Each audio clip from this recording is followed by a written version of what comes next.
pahlawan,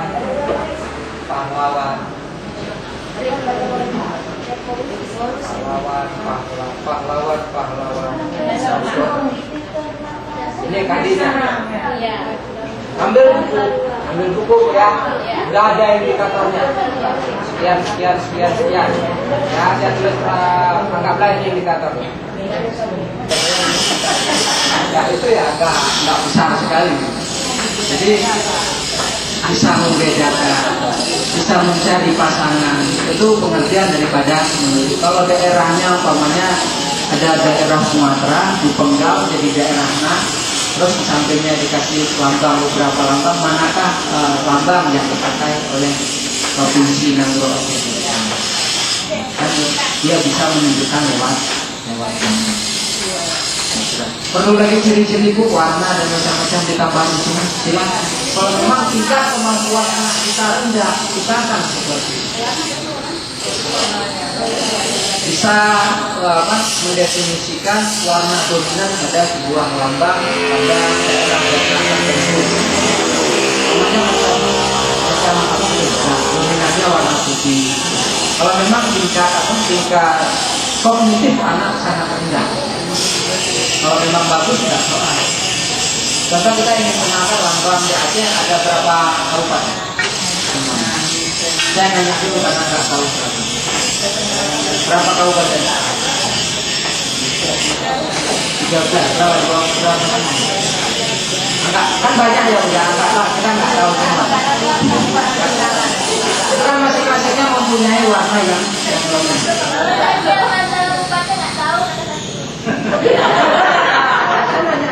cuma satu yang mau saya tanyakan ini loh Bu, masing-masing lambang daerah itu kan mempunyai warna dominan. Perlukah ciri-ciri itu dikenalkan? Nah kalau perlu nambah lagi di sini.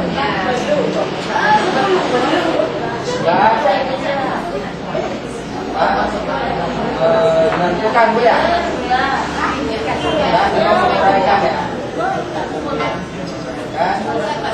Jadi dari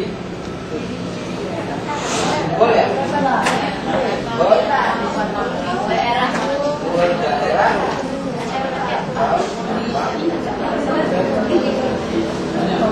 contoh Bu ya, ini kalau dia bisa menyebutkan ini dua buah rencong di samping topi tentu adalah miliknya lambang pakai kalau memang urayanya atau kalau urayanya apa soalnya untuk produk rencong yang berada di samping topi dia adalah lambang daerah A. Oleh undang-undang itu ada di tempatnya. Jadi jangan sampai ibu masih ribut masalah debat di sekolah, nyo format yang paling format padahal sama-sama betul karena sama-sama memiliki unsur yang sama. Jadi sekarang saya kasih nampak yang punya apa? Yang punya saya saja. Yang konotasinya nggak usah yang jelek-jelek ya, yang bagus-bagus saja. Yang punya saya itu maksudnya yang ada di sini. Nah ini. Ya aneh. Ini pas aku operasi saja, operasi nyambung.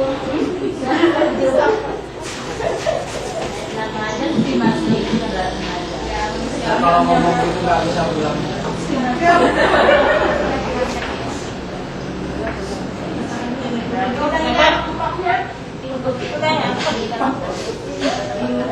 Nah ini dia pengembangan silabus. Ini model pengembangan silabus dan RPPSD. Ini yang saya bilang tinggal copy paste ya sudah jadi punya orang. Oh mau. Tambah kopinya lagi. Boleh lagi kopi Ini aku yang bahasa Indonesia ya. Yang sudah jadi yang punya orang buat. Ada yang modelnya seperti ini. Nah indikator yang kita ketik tadi, yang mana tadi? Yang ini ya? Ini yang kita ketik pindahnya ke kolom ini. Materi pokoknya apa? SKG-nya pindah ke sini, SK-nya taruh di sini. Tinggal pengalaman atau kegiatan pembelajaran. Ini maaf, ini produk lama, sekarang rubah aja dengan kegiatan, bukan pengalaman belajar, kegiatan pembelajaran. Kegiatan kita apa? Nah, terus penilaian, tesnya tes apa? Tes tertulis, tes lisan. Ini kan membuat dena. Tes tertulis sangat membuat dena. Waktunya ini. Bahan dan sumber kan gambar dena. Ya Bu ya. Sudah membuat berdasarkan ini ya tadi kita buat. Nah, coba kita lihat indikator orang buat. Ini indikator orang buat kan tidak sama dengan yang kita buat. Mencatat hal-hal yang penting dari penjelasan. Membuat denah berdasarkan penjelasan yang. Nah, coba lihat indikator kita. Siswa dapat menentukan menguraikan ciri-ciri, simbol, daerah, lambang, daerah. Ini kan setelah apa? Setelah penjelasan. Terus siswa dapat menunjukkan jenis-jenis simbol, daerah, lambang. Siswa dapat menggambar simbol, lambang, dan nah yang di sini dibuatnya kan berbeda dengan kita. Enggak soal apa? Ini kan punya kata ya. Ya. Kelihatan ya nggak ada yang sama. Ininya sama. Ininya sama. Ini udah nggak sama karena ini masing-masing kita buat.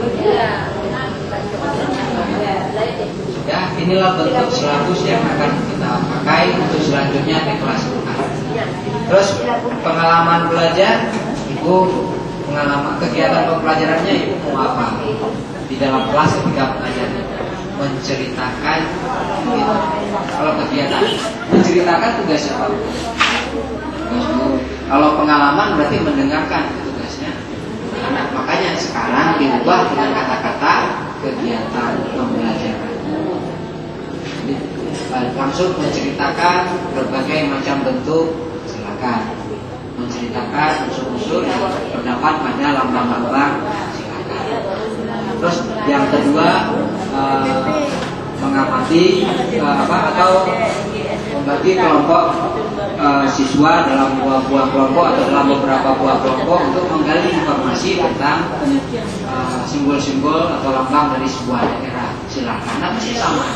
Kondisikan dengan keadaan di sekolah Ibu. Ini minggu depan hari Selasa, hari Jumat kita buat. Terus nanti jadi RPP-nya.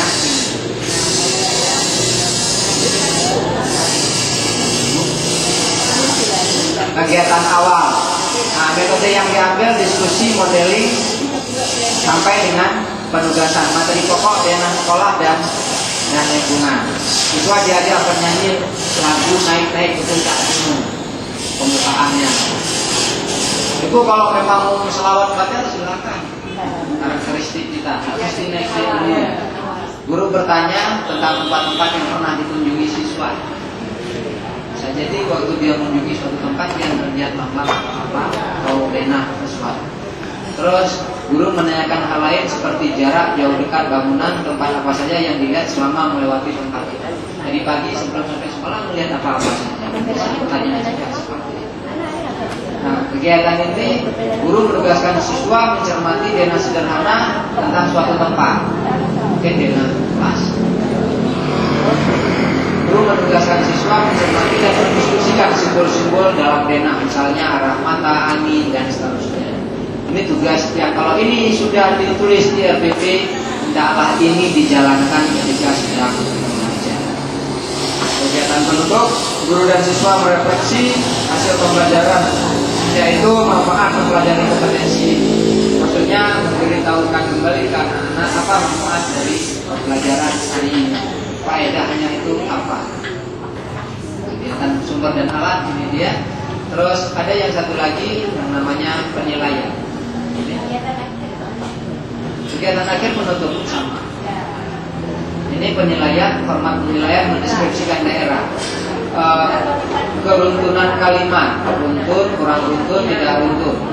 Pokoknya kita kasih LKS disuruh letak kursi di mana letaknya. Pokoknya diletakkan harus letak meja lagi baru letak kursi. Nah, itu kan tidak tidak berurut atau kurang runtun, sehingga skornya yang diperoleh adalah 3. Skor ini siapa yang tetapkan? Guru. Terus keberanian, berani malu-malu. Kalau dia berani mengeluarkan pendapat, berani bertanya, kita kasih skornya angka 9. Angka 9 itu kalau dari angka 1 sampai 100 itu terdapat berapa buah? Saya contohkan ya 9. 19. Ada angka 9-nya 29. Kan ada angka 9-nya. Ada berapa buah semuanya? Coba hitung bu. Ya yang lainnya nggak ikutan, ibu aja. Iya itu 1. Angka 9. Terus yang lainnya nggak ikutan. 9. Terus bu. Ya. Kita punya 9. 3. Ya. Ya. Terus. Pintar. Terus 89. Terus 99. Semua jumlahnya 9. Oh ini boleh pulang berarti kan? Ayo ibu aja, ibu yang di depan. Enggak, 9. Nah, 9. Hidup di dunia ini semua barang dianggap mudah. Kalau orang sudah menganggap mudah, soal yang mudah kadang-kadang dilutawai sih. Tapi ya, mudah-mudahan hikmahnya ada. Jangan sampai semuanya dianggap gampang, semua dianggap sulit. Terima kasih banyak. Alhamdulillah. Kalau kata orang, selamatlah saya hari ini karena tidak diserang banyak-banyak oleh Tuhan. Alhamdulillah. Terus kata-kata yang paling mujarab kalau orang yang berbicara, pertamanya waktu belakangannya itu biasanya nggak lupa dia mengamalkan. Jadi hari ini juga saya seperti itu, mohon maaf kalau memang dari awal pertemuan kita sampai dengan sore hari ini masih ada kata-kata yang membuat perasaan, yang mungkin membuat tidur nanti malam nggak nyenyak. Tapi saya yakin kalau musim hujan semuanya enak. Saya kira itu saja. Saya Taufik Walhidayah. Assalamualaikum warahmatullahi wabarakatuh.